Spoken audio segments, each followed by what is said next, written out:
The mountain rain fell like strings, dripping among muddy leaves. Hurried, wet footstep approached from afar, suddenly breaking the quiet, cold, rainy night. The tree shadows were ink blue, making the night even darker and heavier. Wangxian held a talisman between his fingers, cautiously glancing around. In the cold rain, his long brows shimmered with watery light, like a thin sword just drawn from its sheath amidst the pitch black. Even in this miserable rainy weather, Lan Wangji remained as elegant and ethereal as an immortal, not a speck of mud clinging to him. His 5 fingers rested on the sword blade, while his other arm lifted, the cloud sleeves filled with spiritual energy, shading over Wangxian's head. His gaze was calm and faint, carefully inspecting the surroundings as well.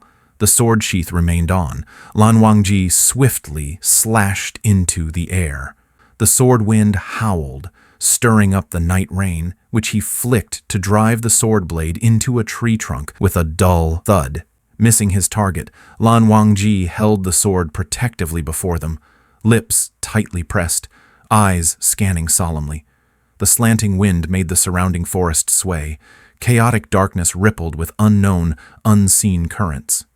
At that moment, Wangxian suddenly turned around, frowning sharply. A cold smile curled at his lips as a talisman flew from between his fingers like an arrow, cutting through the layers of rain curtains. It miraculously ignited amidst the rain, scattering orange-yellow fragments like golden sparks. Lan Wangji's arm guarding over his head remained raised, while his other hand drew the sword beechen a few inches from its sheath. The faint blue luster shone crisply in the rainy night. He lowered his gaze to the mountain path where the scattered starlight gradually dimmed, then turned to glance at Wangxian. The burning talisman's flame was clear and bright. The smoke was pale gray, not the thick black smoke that would arise from sensing evil spirits. Wangxian stepped forward through the muddy water a few steps, touching his jaw as he knelt on one knee, deeply focused on the talisman's remnants. Lan Wangji followed closely, still shielding him from wind and rain. After surveying the mottled tree shadows, Lan Wangji spoke softly. It had no evil aura. Even so, it must be caught, Wangxian said irritably, standing up, pushing aside the stray hair obscuring his eyes. Just as he was about to wipe the rain from his eyelashes, Lan Wangji acted first, gently brushing away the raindrops. Wangxian grabbed that arm and looped it around his neck, idly playing with Lan Wangji's fingers, then rubbed his jaw flirtatiously against the back of his hand. He continued, "Otherwise, what if it pops up again and ruins my reputation? Although my name's bad, not everything should be blamed on me, right? That's just too much. Last life I was falsely accused and slandered. It was bad enough. This life even these unknown ghostly things want to frame me. Truly outrageous." Hearing this, Lan Wangji's face, which had been stern nearly all night, softened slightly. He barely showed it, but the corner of his mouth lifted as he wrapped an arm around Wangxian's shoulder, rubbing gently in comfort. "You're still smiling," Wangxian said briskly, flicking his robe aside. He brought the flute chenking to his lips, skillfully covering its holes.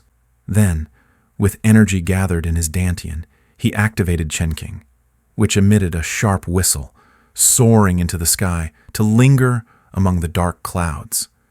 As if responding to his momentum, thunder roared and lightning split the clouds in an instant. The grim tone of the ghost flute sounded as if the countless spirits from the underworld wailed sharply and variably, piercing deep into the green mountains like giant waves rising and falling. It stirred and distorted the evil creatures lurking within 100 miles around, making them twist and curl. Wangxian's fingers moved swiftly, the melody turning sharp and piercing. The path before them cleared a narrow gap in the rain curtain about an inch wide.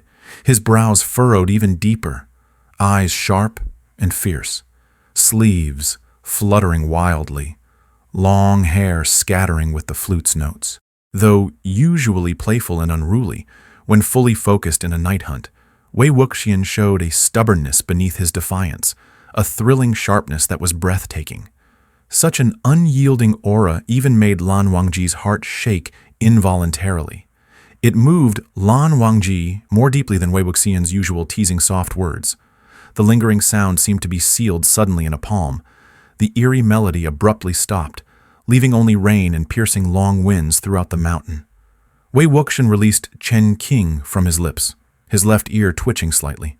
Suddenly he raised his gaze fiercely. Before his foot could touch the ground, a clear and delicate melody drifted through the valley. The sound was ethereal like the wind, yet it was not at all drowned out by the heavy rain. The music was pure and transparent, as if celestial music, instantly cleansing the ears and eyes with sudden clarity. Wei Wuxian's body froze in place, his face serious yet surprised as he looked at Lan Wangji. Lan Wangji's eyes were also filled with astonishment and even more shock. This usually calm and composed cultivator from the immortal sect suddenly swayed slightly, his breath stiffening abruptly. Lan Wangji's arm was still draped over his shoulder, and Wei Wuxian's fingers just happened to touch Lan Wangji's wrist. He immediately sensed that Lan Wangji's pulse had suddenly grown heavy, and he anxiously asked, Lan Zhan, what's wrong? Could that music really be so bewitching? But I think it's manageable. Could it have some special effect on your Gusu Lan clan? He carefully held Lan Wangji's arm. You look so ill, are you feeling unwell anywhere? If you are, just say it. Lan Wangji didn't answer. Perhaps due to the chill of the rainy night, his complexion turned even paler, and the color on his lips darkened suddenly. Raindrops fell from the corners of his mouth, looking as if he were shedding tears. He clenched Wei Wuxian's hand tightly, interlocking their fingers and standing stiffly for a moment before shaking his head slightly. He exhaled deeply and held Wei Wuxian's hand even tighter. Nothing.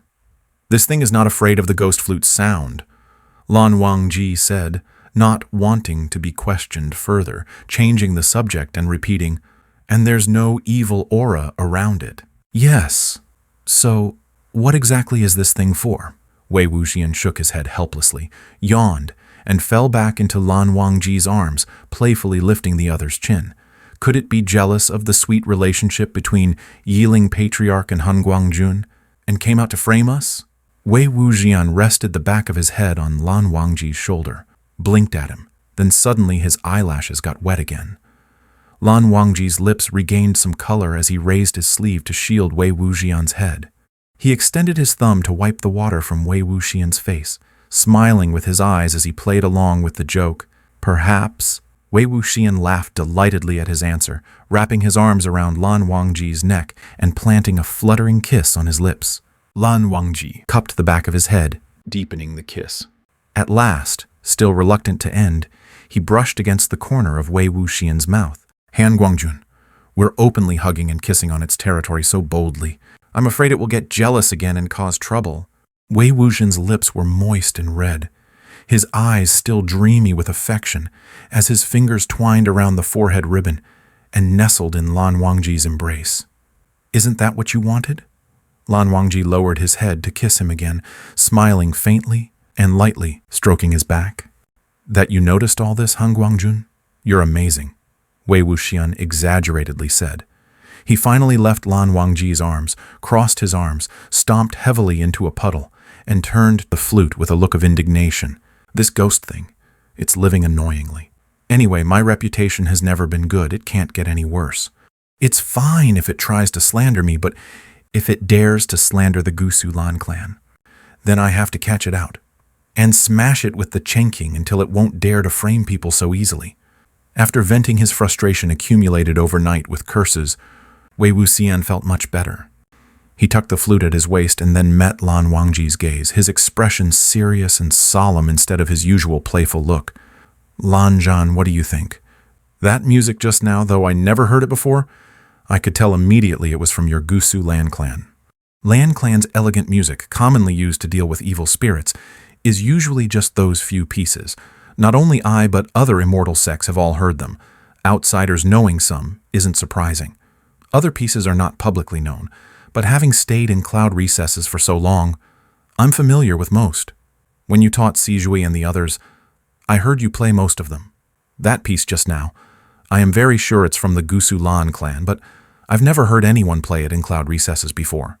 Moreover, the tune, I don't know how to describe it.